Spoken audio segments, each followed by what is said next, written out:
Yes, mga kabarangay, Lakers, talo po tayo. Tambak, 121-92, 28 seconds na lang ang natitira. So, tambak tayo sa Mavericks. Yun talaga, dahil pre-season, wala naman. Kaya yan, makikita natin, mga kabarangay, Lakers, tingnan natin. Yan na po, ang final. Final po yan. Final na po yan, mga kabarangay, Lakers.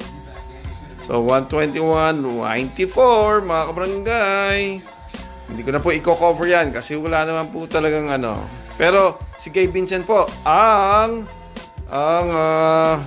tsaka si Rui Hachimura ang miscore na mas matindi. Kaya, yan lang po. Night performances, Gabe Vincent at Rui Hachimura po. Kaya, talo po tayo, mga kabarangay. Like, comment, and share. Follow po kayo dyan, mga kabarangay, at subscribe!